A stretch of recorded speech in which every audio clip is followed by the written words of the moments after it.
За сайн уу? Хувлааны нэрэмжит одоо орон геофизикийн хүрээлэн дээр ирээд байна. Хэдүүлээ өнөөдөр одоо орон геофизик дундаа геофизикийн газар хөдлөлтөд танилцахаар ирсэн байна. Хэдүүлээ одоо оръё. Google биш өөртөө идэг. AI-д биш логиктой идэг. Википедиагаас илүү чухал нэг зүйл бий. Тэр бол яагаад гэж асуух чадвар. Харсан бүхнээ асуултаар сольж, мэдсэн бүхнээ задлан шинжилдэг хүмүүсийг мэдлэгт дурлагсад гэдэг. Тархиа асаа. Энэ бол нууцлаг зүйл биш.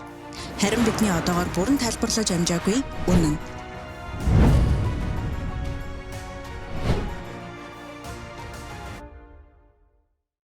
Ер нь газар хөдлөлт гэж юу гэлдэг бол? Юунаас олж үүсдэг юм бол? За, өнөөдрийн бидний амьдран байгаа их дэлхийн маань их дэлхийн литосфер буюу царцтас маань хэд хэдэн хавтангуудад хуваагдсан байдаг. Эдгээр хавтангууд нь дэлхийн дотоод дахь халуун хайлмаг мантын конвекцийн урсгалын нөлөөгөөр байнгын хөдөлгөөнд оршдог. Дэлхий дээр болж байгаа бүртгэгдэж байгаа газар хөдлөлтийн ойролцоогоор 90 гаруй хувь нь энэхүү тектоник хөдөлгөөний улмаас үүссэн гэж үздэг. Энэхүү тектоник хөдөлгөөнийг одоо өнөө үед GPS, GNSS-ийн энэ хиймэл дагуулын аргаар судлах тийм судалгааны шинэ арга зүй гарсан манай Монгол оронд бас бид нар энэхүү судалгааны арга зүйг ашиглаад Монгол орны царцтас хэрхэн хаашаа яаж шилжиж хөдөлж байна вэ гэдгийг нолж тогтоодог. За бат тогтгоох маань биднэрт амар чухал юм үзүүлээгээд нэг газар авчирсан. Хаана гэдгийг би сайн мэддэг. Хаана нэлээ хааж. Бид нар бол яг энэ хустан хагарлын урталтай хустан нурууны ингэрт ирчээд байна. Одоо бидний хойгуур хустан хагарал явж байгааг л би та нарт үзүүлэх гээд ирчээд байгаа. Хустан хагарал, хустан нуруу гэдэг нь яг аль нь лээ? Хустан нуруу гэдэг чинь одоо энэ харагдж байгаа энэ тэр нэг цэнхэртэй байгаа уулнаас энэ үргэлжилж байгаа энэ уулсыг хустан нуруу гэж байгаа.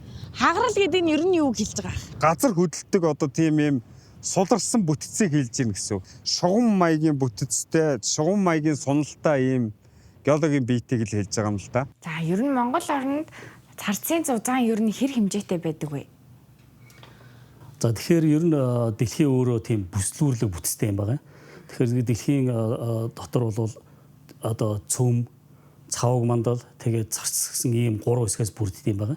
Энэ зургаас үзэх юм бол Монгол орны зүүн талаар бол царц нэлээд нингэн, баруун талаар уулах одоо муж нутгаар бол дэлхийн царцын зузаавтар байдаг. Хамгийн гүйхэн царцас бол бидний Дорнод аймагт тодорхойлсон байна. Одоогийн байдлаар сейсмологийн аргаар тодорхойлсон утгаас үзэх юм бол 36 км гэсэн ийм үр дүн байна.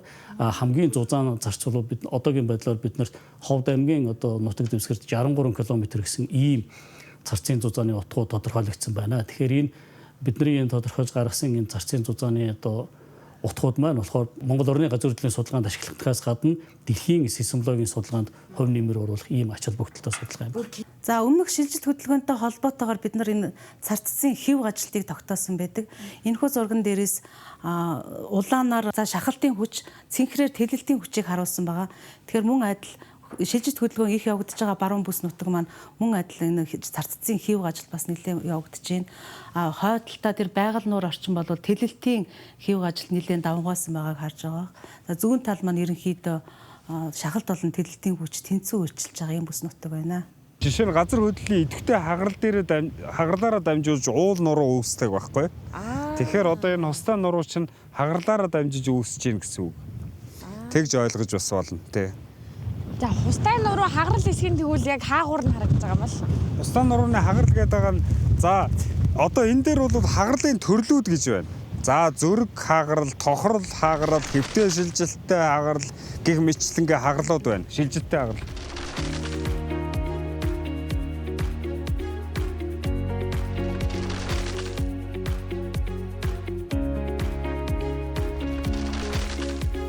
Энэ хустан нурууны хагарлын онцлог нь зөрөг хагарал байхгүй юу? Одоо жишээ нь битүүрийн тэр хараад байгаа тэр нэг энэ цэргийн ангийн дээгүүр харагдаж байгаа нэг гурвалжин ингэр байна шүү дээ. Том хадаа ингэр чинь энэ. За тэгэнгүүт л доотлын уул нь энэ байхгүй юу? За одоо жишээ нь анх ийм байсан гэсэн үг. Тэр нөгөө энэ харагдаж байгаа тэр дээдлийн ингэрийн дээдлийн гурвалжингийн дээд оройн энэ доор яг ийм байснаа газар хөдлөлөөр ингээд цаг хугацааны давтамжтайгаар дээшээ гарч ирж байгаа гэсэн үг байхгүй юу? Евразийн хавтантай харьцуулаад харахад Монгол орны баруун хэсэг маань нэлээд хөдөлгөөн өндөртөө, хойд хэсэг маань бас хинтийн нуруу орчин бас нэлээд хөдөлгөөн өндөртөө байгаа нь энэ зурган дээрээс харагдаж байна. Жишээлбэл аль хурдтай машин чинь осол аваад өртөх магадлал өндөртэй байдаг. Тэрнтэй адилхан газрын царцлас маань их хөдөлгөөнтэй байвал тэр газар маань газар хөдлөх магадлалтай болж байна гэсэн. Миний бодлоор болох юм бол нөгөө хангаан бүс уулархаг хангаан бүс чинь өөрөө юм уулархаг штэ. Тэнгүүд уулархаг хэсгээр илүү газар хөдлөлтийн болов гэж бодоод байгаа байхгүй юу? Хангаан нуруу гэдэг маань ерөөдөө их онцлог юм нуруу байгаа. Яагаад гэвэл энэ нуруу маань Монгол орны нутаг дэвсгэрийн хувьд бол бүхлээрээ багтдаг юм онцлогтой цорганц нуруу байгаа. 2010 оны одоо 10 сараас энэ хангаан нуруу маань бол дахиж газар хөдлөлийн хувьд бол идэвхжиж явал эхэлсэн байдаг. За энэ хүү идэвхжилт маань болохоор энэ хангаан нурууны өмнөд хэсэгт орших өмнөд хангаан хагарлын системийн нэг болох одоо Баян-Булгийн хаграл дээр магнитууд нь таварсан юм хүчтэй хөдөлт болсон байгаа. За энэ хөдөлтийн дараагаар мөн энэ одоо систем хагарлын мөн нэг болох энэ Баян-Онгорын хаграл дээр Баян-Булгийн хагралаас хойш 3 сарын дараагаар магнитууд нь 4 хүрсэн юм хүчтэй хөдөлт 3 удаа болсон байгаа.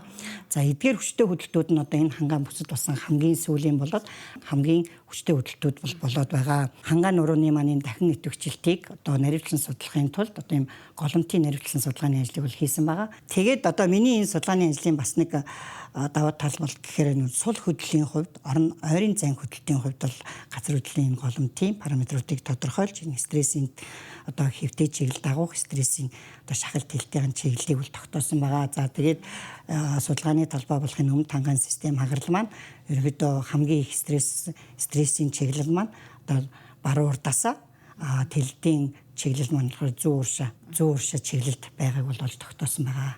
Одоо зарцуулбал ингэж хөдлөгч нь тухайн хагарал дээр хүчтэй стресс хоримтлагдана гэсэн үг. Тэгж байгаа л нэг чөлөөлөх байхгүй юу? Стрессээ. Одоо энерги чөлөөлж ийн гэсэн үг. Хүн шиг юм байна шүү. Ер нь бол тий яг хүн шиг. Тий. Ер нь тэгж ойлгож бас болох юм байна те.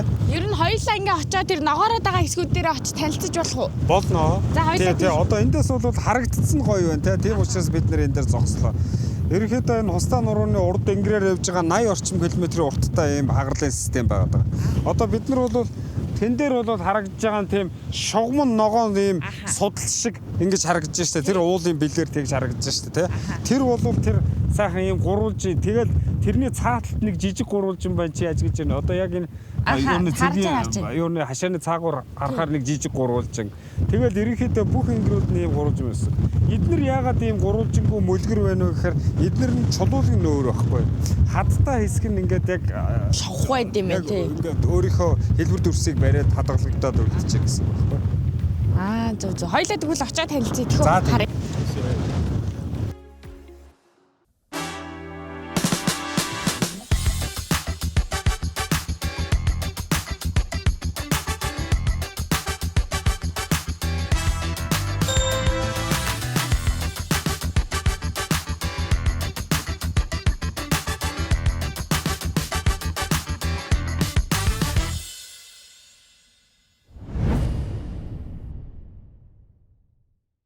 За Монгол орны их хэмжээнд газар хөдлөлт бүртгэх одоо 150 орчим станц ажилладаг байгаа. За хүчтэй газар хөдлөсөн тохиолдолд одоо тухайн хөдлөлийн хөрсний жишрэг хэллэг хэмжээ зорилготой хөрсний хурдтгал хэмжигч багж болохоор ойролцоогоор 67 шүлжээ станц ажиллаж байгаа. За мөн Улаанбаатар хот орчмын газар хөдлөлтийн идэвхжлтийг хянах зорилготой одоо өргөн зориулсан 16, богино зориулсан одоо 10 шүлжээ станц Улаанбаатарын бүс нутагт бас ажиллаж байгаа. Ерөнхийдөө бол өдөрт нэг 200-аас 300 орчим хөдлөл болдог. Монгол орны нутаг дэвсгэрт ерөнхийдөө энэ дипломацийн хэв шинж болон эрчимжлийг олж тогтоосноор бид нар хаана нь хөдөлгөөн ихтэй байна, хаана нь газар хөдлөх магадлалтай байна вэ гэдгийг одоо илрүүлж тогтоох юм боломжтой болж байгаамаа. Одоо жишээ нь Улаанбаатар орчимд газар хөдлөлтийн станцын нэгтрэл маань харьцангуй хурдан хүчээр 0-оос одоо 30 секундын дотор одоо газар хөдлөлтийн мэдээллийг боловсруулах боломжтой. Хар ногоо хэсгүүд нь болохоор газар хөдлөлийн байршил нь харьцангуй бага тул 1 минутаас 1.5 минутын хооронд тухайн бүс толсон газар хөдлөлтийн мэдээллийг одоо боловсруулах одоо цаг минутын хугацааг харуулсан байна. Хэрвээ хүчтэй хөдлөлт болох юм бол Улаанбаатар хотод хэдэн секундын дараа мэдрэгдэх боломжтой. Түүнээс хэрхэн сэргийлэх вэ гэдгийг одоо мэдээлэх зорилготойгоор энэ амжиж анхааруулах гэдэг энэ тохиол систем ажиллаж байгаа. За энэ систем маань ерөнхийдөө онцгой байдлын газартай бол холбоотой. Ер нь дандаа ийм уулынхаа энгэр талаар ийм доод талаар нь ингэж хагарахаа байд юм уу? Эсвэл хаанч байж болох юм уу? Ер нь хагарал бол ерөөсөө уулынхаа билийг дагдаг. Ааха. Тэгээ билийг дагж ийн гэдэг чинь нөгөө тухайн уул чи хагарлаар өөрөө өргөгдөж ийн гэсэн үг байхгүй. Тийм учраас хагарал дандаа билийг дагдаг. Одоо та нар тийшээ харах юм бол тэнд өвлжөөний яг урдуур тэр нэг юм шугам хэлбэртэй хавтгай байна шүү дээ. Аха. Тэр хавтгай дээр л тэрийгээр л хагарал явж ийн гэсэн үг. Хойдол нь бол одоо хагаралаар үүссэн мөрөгцөг гэж ярьдаг байхгүй. Хагарлын мөрөгцгүүд. Одоо ингээ хагаралт явагдаад ингээ ан цаа үүсэж байгаа шүү дээ.